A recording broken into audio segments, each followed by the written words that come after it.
하나님의 은혜를 나누고자 합니다. 예수님의 이 사역은 참으로 인간이 하나님을 판단하는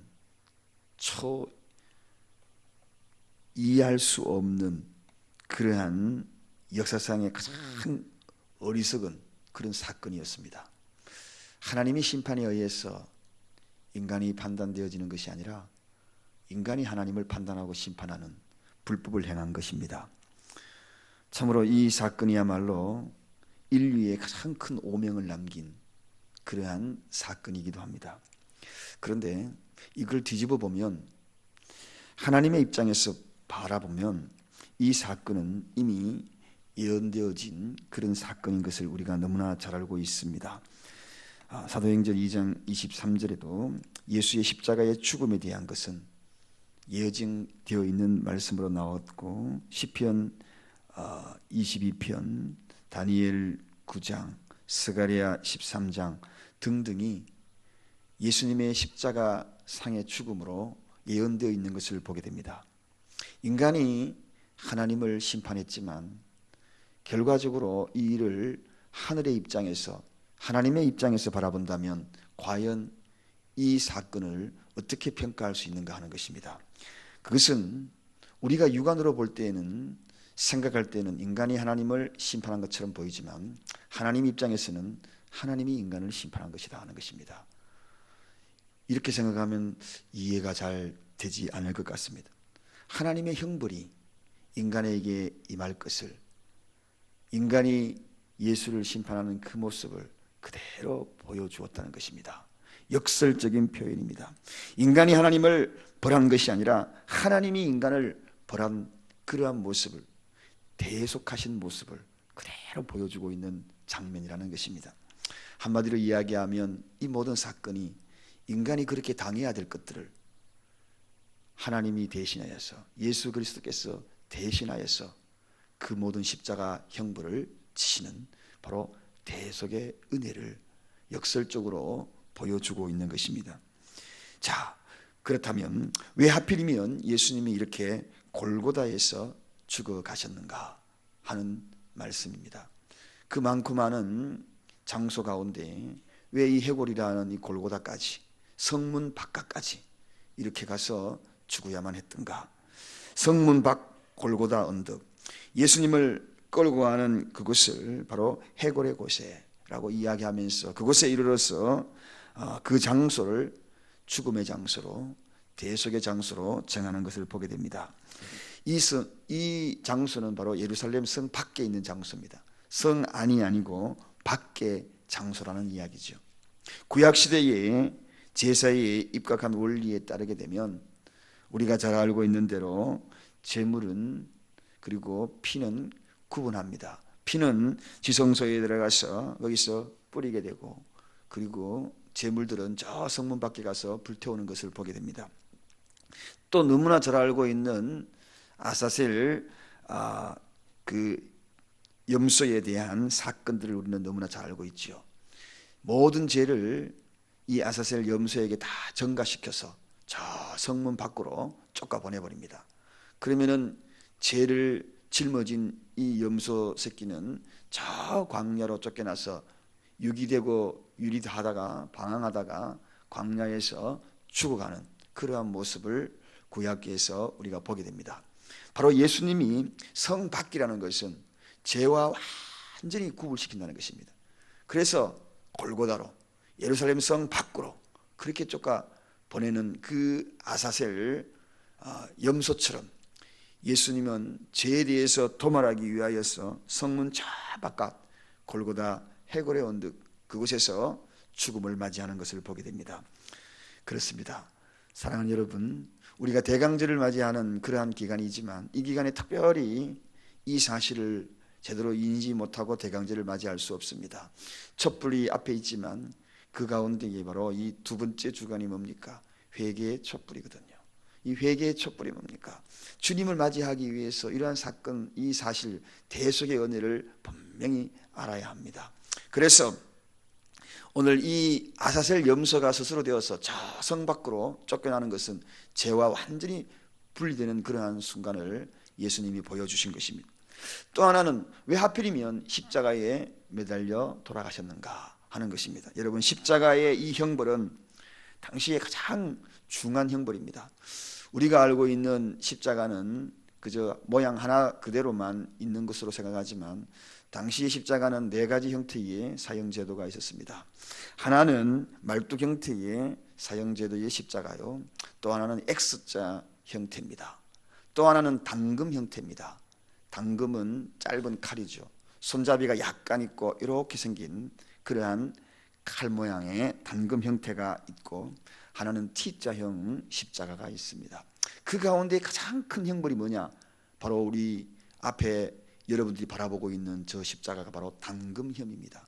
조그마한 손잡이, 그리고 온전하게 매달 수 있는 그런 형태죠. 그 형태가 바로 당금형 십자가, 세 번째 제가 말씀드린 그 십자가 형태입니다. 이 십자가에 누구를 매다느냐? 누구를 매다는 것이 아니라 바로 가장 강력한 범죄 중에 하나가, 세상에 가장 강력한 범죄자가 뭡니까? 여러분, 살인범보다도 더 큰 범죄로 다루는 것이 그게 바로 정치범입니다. 반역죄입니다. 나라를 반역하여 전복하려는 것, 그 죄는 가장 큰 죄죠. 이 나라에 왕이 있는데 그 왕을 뒤집어 가지고, 그리고 내가 왕이 되고자 하는 전복하는 그러한 형태가 바로 이 정치범, 그리고 반역죄입니다. 이 죄가 바로 이 당금에 매달아서 죽이는 아주 흉악한 그런 죄 중에 가장 큰 죄죠. 두 번째, 하나는 율법죄를 범하였을 때 이 당금, 이 십자가에 매답니다. 율법적인 것이 뭡니까? 여러분, 율법적이라는 것은 하나님께 도전했다는 것입니다. 하나님께 저주받은 자라는 것입니다. 그래서 이 당금에 매달려 있는 이 십자가의 이 형태는 세상 죄 중에서 가장 흉악죄죠. 하나님에게 정면으로 도장한 그런 죄니 이보다 더 큰 죄가 어디에 있겠어요? 그리고 왕에게, 이 땅의 왕에게 왕을 전복시키고 자기가 왕이 되려고 하는 그런 죄, 반역죄에 해당, 이보다 더 큰 죄가 어디에 있겠습니까? 그러니까 세상에서 이보다 더 큰 죄가 없다는 것입니다. 그렇습니다, 여러분. 바로 우리 주님은 영적인 것, 육적인 것, 모든 것을 대표하여서 십자가를 지셨다. 그래서 우리가 그 어떠한 죄를 범하여도 용서받을 수 있는 길이 열린 겁니다. 사랑하는 여러분, 우리가 이 땅에서 죄를 범하는 것, 이보다 큰 죄가 없거든요. 그래서 이 땅에 어떤 죄라도 주님 앞에 엎드리면 용서받을 수 있는 길이 열린 겁니다.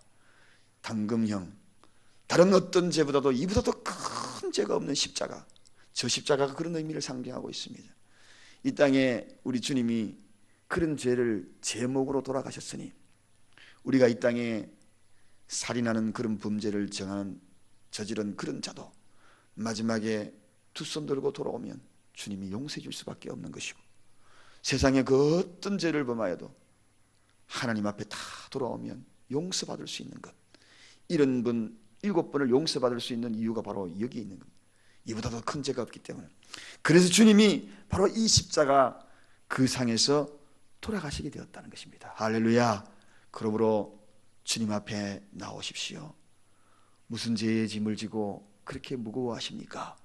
이러한 설교를, 이런 메시지를 듣는 세상의 모든 사람들 다 주님 앞으로 돌아온, 용서받을 수 있는 길이 열린 겁니다. 구원받을 수 있는 길이 열린 겁니다. 그게 뭔가 말할 수 없는 대속연이다. 사랑하는 여러분, 오늘 죄인으로서 우리 주님이 정죄된다, 이게 말이 되는 이유가 아니지 않습니까? 그가 어떻게 이런 흉악범으로 몰릴 수 있습니까? 그가 어떻게 정치적으로 이런 법을 어겼습니까? 그럼에도 불구하고 지금 그가 두 가지 죄를 범하지도 않았음에도 불구하고 그는 지금 이 십자가를 지게 된 것입니다. 후일에 그 죄를 재판한 사람들이 다 알고 깨달았지요. 알고 있으면서도 이 모든 재판을 진행합니다. 이것이 왜 그럴까요? 하나님이 인간에게 베푸실 대속의 은혜의 그 구원의 길들을 이미 예정해 놓았기 때문입니다. 그래서 묵묵히 마치 도수장으로 끌려가는 어린 양처럼 예수님이 이 일을 감당하게 되신 것입니다. 우리가 알고 있는 대로 예수님은 고린도후서 5장 21절에 죄를 알지 못한다 그랬습니다. 죄가 없는 분이 지금 이 일을 당합니다. 여러분, 우리가 잘 알고 있는 대로 빌라도도 스스로 요한복음 18장 38절에 빌라도도 스스로 죄가 없음을 인정하는 그 대목이 나옵니다. 나는 이 사람에 대해서 죄를 발견하지 못했다. 그러면서 이 일을 지금 진행하고 있지 않습니까? 빌라도의 아내가 마태복음 27장 19절에 이 사람이 죄가 없으니 제발 당신은 그 손에서 떼라고 자기 남편에게 권고하는 대목이 나오지 않습니까? 가룟 유다가 마태복음 27장 4절에 그가 마지막에 죄 없음을 알고 그가 양심적인 가책을 받다 스스로 목숨을 끊는 대목이 나오지 않습니까? 우리가 잘 알고 있는 대로 로마 군대 백부장도 죄가 없는 것을 누가복음 23장 47절에 거기서 인정하고 있습니다. 뿐만 아니라 하늘과 땅이 마태복음 27장 51절 54절로 보면 하늘과 땅이 어두워지면서 죄 없음을 선포하고 있지 않습니까? 이 이외에도 수없이 죄 없는 그가 어떻게 이렇게 중한 죄를 짊어지시고 세상 죄를 짊어지시고 이 모든 그 흉악한 단금의 십자가 형태의 그러한 사형 선고를 받아야만 했는가 하는 것입니다. 성경에 보면 분명히 나옵니다. 로마서 8장 32절에 자기 아들을 아끼지 아니하시고 우리 모든 사람을 위하여 내어주시며 저와 여러분을 위하여 내어주신 확실한 증거들이 성경에 나와 있는 것입니다. 사랑하는 여러분, 이게 바로 대속이라는 것입니다. 대속. 언젠가 이 성도의 8대 원리를 하면서 또 반복을 한번 합니다. 언제나 반복이라는 것은 소중한 이야기이기 때문에 반복하는 것이죠. 대속은 두 가지 의미가 있다고 그랬습니다. 첫째가 어떤 의미라 그랬습니까? 첫째는 바로 뇌물이라는 의미가 있다고 그랬습니다. 뇌물의 의미가 뭡니까? 하나님께서 뇌물을 받은 겁니다. 뇌물 받은 사람은 눈이 멀어져서 눈 감아줘야 돼요. 뇌물 받은 사람이 눈 감아주지 아니한다 그러면 뇌물을 받겠습니까? 눈 감아주기 위해서 뇌물을 받는 겁니다. 그리고 뇌물을 받고 난 다음에 누가 다 책임집니까? 받은 사람이 책임지고 오늘날도 뇌물 받은 사람이 구속당하고 감옥 가고 감방에 가고 다 그러지 않습니까? 하나님은 그걸 스스로 자처한 거예요. 뇌물이 되신 거예요. 예수님이 뇌물이 되신 거예요. 그래서 이보다 더 큰 뇌물이 없잖아요. 이 뇌물을 받았으니 저와 여러분의 이 죄를 눈 감아주시는 것입니다. 숨겨진 모든 죄들 다 눈 감아주시는 거예요. 그런데 그 뇌물이 어마어마하게 크다는 겁니다. 어떤 뇌물입니까? 독생자 예수 그리스도의 뇌물이었어요. 이보다 더 큰 뇌물이 있습니까? 세상에 독생자들 예수 그리스도보다 큰 뇌물, 생명으로 바꿀 수 있는 그런 뇌물이 없었다는 것입니다. 그래서 저와 여러분을 용서해 주지 않을 수가 없다는 것입니다. 눈 감아주시는 것입니다. 주님이 바로 뇌물이 되신 것입니다. 사랑하는 여러분, 우리 주님이 뇌물 되셨기 때문에 저희들이 구원받는 것이지 우리가 의인이라서 구원받는 것이 아닙니다. 착각하면 안 됩니다. 그래서 착각해가지고 자기가 의인이 되어서 예수 잘 믿어가지고 굉장한 성인이 되어가지고 성인 군자 되어서 나는 천국 갈 사람이다 이렇게 자랑해서는 안 된다는 것입니다. 예수님이 뇌물되어서 눈 감아주신 것뿐입니다. 또 하나의 대속의 은혜가 뭡니까? 역청이라는 의미가 있다고 했습니다. 역청이 뭡니까? 분리의 의미가 있습니다. 죄와 의를 분리시키는 것입니다. 사랑하는 여러분, 그래서 우리가 방주를 타면 방주 안과 방주 밖이 분리되는 것입니다. 의인이라서 우리가 구원받는 것이 아니라 방주 안과 방주 밖에 무엇을 발랐습니까? 틈틈이 다 역청을 다 바른 겁니다. 물새 들어오지 말라고. 물이 안새 들어와야 방주 안에 구원받을 거 아닙니까? 방주 타면은. 그래서 저와 여러분이 방주를 탄 겁니다. 예수를 믿는다는 것은 방주를 탄 거예요. 노아 식구들이 방주를 탄 거예요. 타니까 그 안에 탄 순간부터 구원받는 그 대열에 들어간 것입니다. 그래서 우리는 세상의 그 어떤 것도 비판할 수 없는 존재죠. 죄인입니다. 의인이라서 구원받는 것이 아니라 하나님이 의인이라 칭하여 준 것뿐입니다. 뇌물 받고 칭하여 준 거예요. 그래서 의인은 없나니 하나도 없다. 그럼 어떻게 구원받는가? 이 사건을 인정하는 겁니다. 주님, 저는 마땅히 죽어 죄인밖에 되지 않습니다. 그러나 당신이 우리를 위하여 대속하신 그 은혜로 인하여 저는 구원받음을 믿습니다. 그러므로 구원받는 거예요. 그게 바로 방주 타는 것입니다. 오늘 이 새벽에 두 강도의 이야기로 결론이 납니다. 이 두 강도가 오늘날 왜 하필이면 두 강도가 양쪽에 있었을까? 하나님의 섭리 가운데 두 강도를 모형으로 우리에게 보여준 거예요. 그냥 읽으면은 이 두 강도가 당시 예수님 앞에 범죄해가지고 동시에 십자가 앞에 그렇게 십자가 매달려 갔구나 그렇게 생각하지만 그조차도 하나님의 섭리가 있습니다. 오른편에 구원받은 강도요, 왼편은 구원받지 못한 강도. 가만히 보십시오. 오늘 이 시대도 보십시오. 갈라집니다. 구원받는 자와 받지 않는 자가 갈라집니다. 이 대속의 은혜를 아는 자는 구원받을 것이요, 오른편의 강도처럼 구원받을 것이요, 그렇지 못한 자는 구원받지 못한다는 것입니다. 사실 알고 보면 인간들은 다 강도입니다. 다 강도죠. 여러분, 저도 강도고 여러분도 강도예요. 왜 그런지 아십니까? 이 인류의 모든 지식도 내 것 아닙니다. 다 하나님 것이. 자꾸 빼앗으려고 그러지 않습니까? 물질도 다 빼앗으려고 그러지 않습니까? 다 권력도 명예도 이 땅에 있는 인간의 것은 아무것도 없습니다. 그럼에도 다 빼앗으려고 혈기가 되고 충혈된 눈으로, 그 눈빛으로 세상 것 빼앗으려고 취하려고 하는 그 모습은 살아있는 강도가 아니겠어요? 멀쩡한 강도가 아니겠습니까? 날강도죠. 그럼에도 불구하고 오른편의 강도가 되었기 때문에 구원받는 것입니다. 누가 의인이 있습니까? 아무도 없습니다. 그러므로 비판하지 말라. 주님은 비판하지 말라. 그렇게 이야기하시는 것입니다.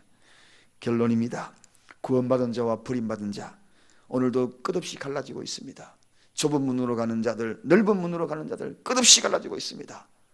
사랑하는 여러분, 저와 여러분들이 오늘 이 새벽을 선택하고 주님 앞에 대속의 은혜를 알고 방주를 탄 거예요. 주님이 뇌물되어 주셔서 눈이 멀어져서 저와 여러분이 구원을 받게 되었습니다. 할렐루야. 역청이 되어 주셔서 구원을 받게 된 것입니다. 대속의 은혜, 그 은혜로 우리를 살아가는 것입니다.